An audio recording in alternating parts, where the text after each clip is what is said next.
નમસ્કાર દર્શક મિત્રો, ગુજરાત ડિવિઝન ન્યૂઝમાં આપનું હાર્દિક સ્વાગત છે। સમાચાર છે, દાહોદ એસટી બસ સ્ટેશનમાં ધોધમાર વરસાદ વચ્ચે આરસીસી રોડનું કામ ગુણવત્તા સામે ગંભીર સવાલો સ્થાનિકોમાં રોષ। દાહોદના એસટી બસ સ્ટેશનમાંથી એક ચોંકાવનારો વિડીયો સામે આવ્યો છે, જેમાં ધોધમાર વરસાદ વચ્ચે આરસીસી સિમેન્ટ કોન્ક્રીટ રોડ બનાવવાની કામગીરી ચાલુ હોવાનું જોવા મળ્યું છે। આ ઘટનાએ કામની ગુણવત્તાને જવાબદાર અધિકારીઓને કામગીરી અંગે અનેક સવાલો ઊભા કર્યા છે।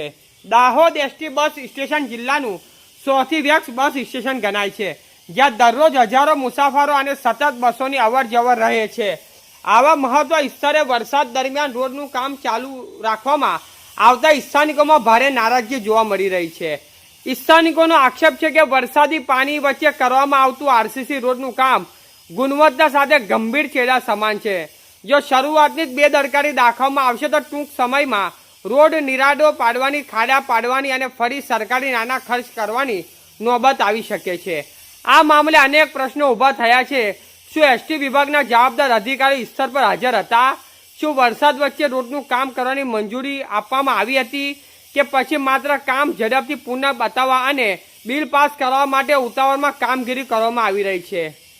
આ ઉપરાંત બસ સ્ટેશનની દિવાલ પાસે આવેલા નારો પણ તૂટી ગયેલી હાલતમાં હોવાનું સામે આવ્યું છે, જેના કારણે વરસાદી પાણીની ઓવરફ્લો થઈ બસ સ્ટેશનમાં પરિસરમાં ભરાઈ જાય છે, જેના કારણે મુસાફરોને ભારે હાલાકીનો સામનો કરવો પડી રહ્યો છે।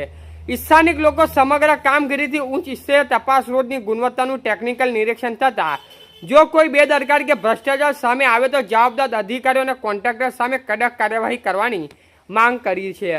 હવે જોવાનું રહ્યું કે વહીવટતંત્ર આ ગંભીર મુદ્દે અસરકારક પગલાં ભરે છે કે પછી આ મામલો પણ અન્ય ફરિયાદોની જેમ ફાઇલોમાં જ સમેટી રહેશે। રિપોર્ટર વાદી બરવતસિંહ, લીમખેડા, દાહોદ। સમાચાર જોવા માટે ગુજરાત ડિવિઝન ન્યૂઝ ચેનલને like, share, subscribe, bell icon press button દબાવવાનું ના ભૂલશો।